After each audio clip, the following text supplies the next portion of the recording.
d'un mécanisme. Ma vision du comportement humain est mécanique.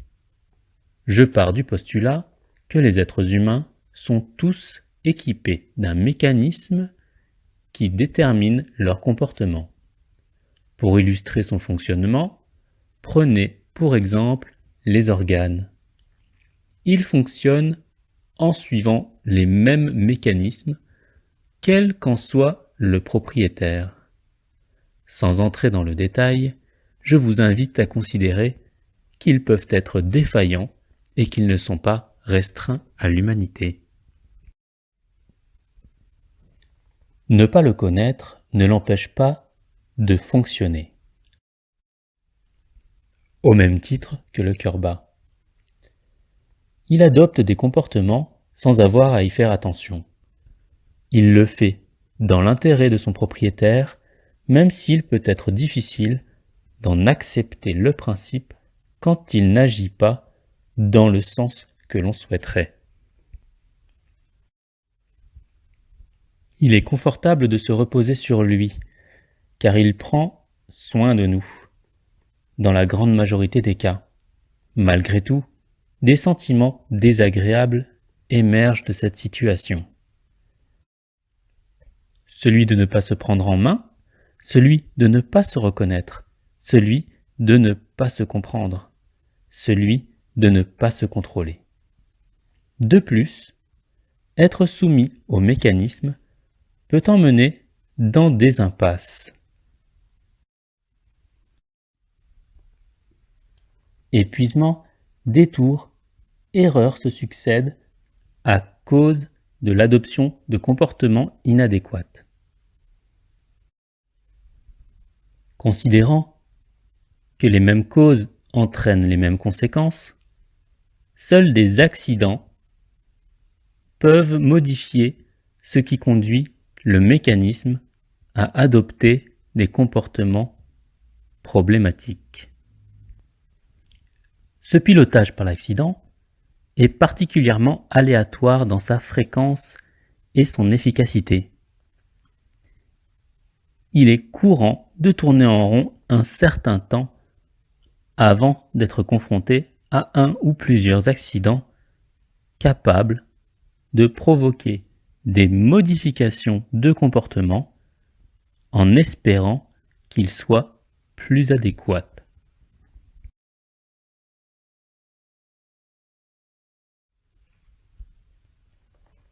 Je suis conscient que le libre arbitre semble mis à mal par ce modèle. Or, il faut envisager que son plein exercice est conditionné à la maîtrise du mécanisme. Connaître et apprendre à piloter ce mécanisme permet d'éviter ces sentiments désagréables et peut se substituer aux accidents pour modifier ce qui influe sur la sélection des comportements. Comme nous n'avons pas accès aux explications de tous les comportements, il faut considérer le pilotage du mécanisme comme celui du système respiratoire.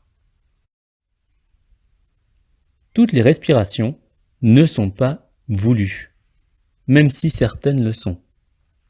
De plus, une régulation automatique permet d'ajuster leur fréquence en fonction du nécessaire. Je me comporte comme je respire.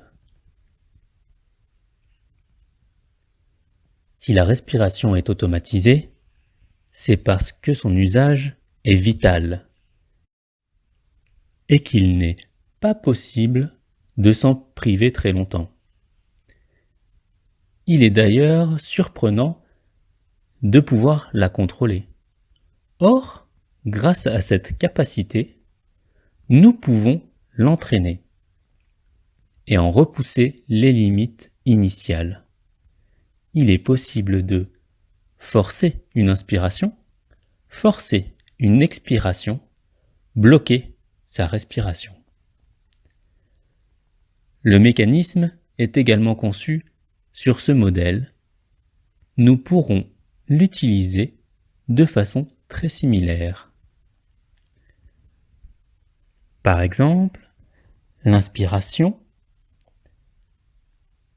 correspond à se comporter en vue d'intérioriser des éléments extérieurs. L'expiration correspond à se comporter en vue d'extérioriser des éléments intérieurs.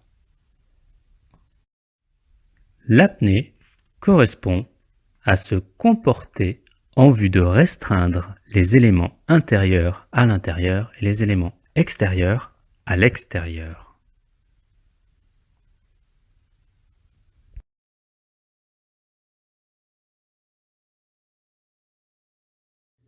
Lorsqu'un comportement est lancé, il est difficile de l'arrêter. Le pilotage consiste donc à identifier les comportements qu'il est possible de déclencher et de le faire avant que des comportements automatiques ne démarrent.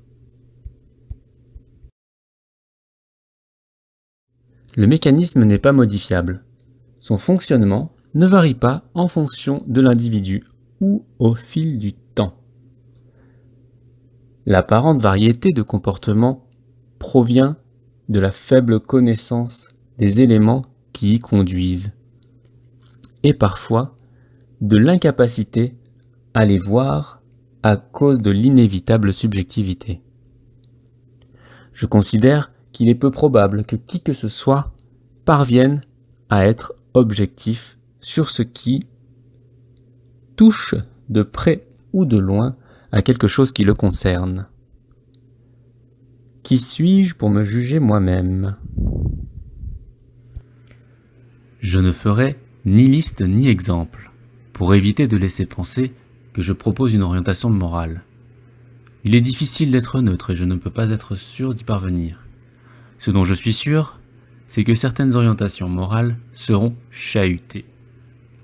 Car, en essayant d'être neutre, mon orientation n'est pas forcément la plus courante. Je vous demanderai de vous efforcer à considérer que mon sujet n'est pas de dénigrer ou dénoncer ces orientations, mais de permettre de les interroger et que chacun soit en mesure de construire les repères qui lui conviennent.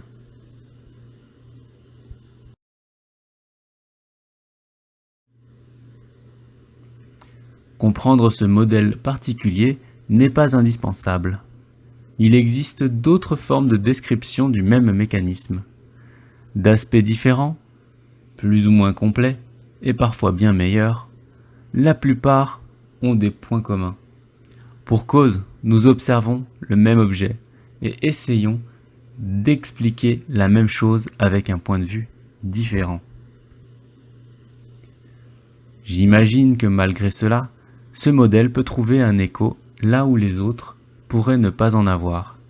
Il me semble qu'il est important que chacun puisse trouver un modèle qui lui convienne et puisse être confronté à d'autres.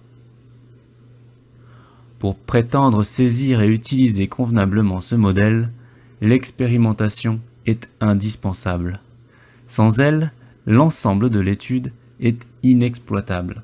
Vous n'aurez pas de repères et serez perdu dans les échelles. L'abstraction vous permettra de croire avoir compris alors que vous devriez en douter. Le plus simple étant de rejeter l'ensemble par commodité, car prendre le temps de l'évaluer est un investissement que je sais long et important.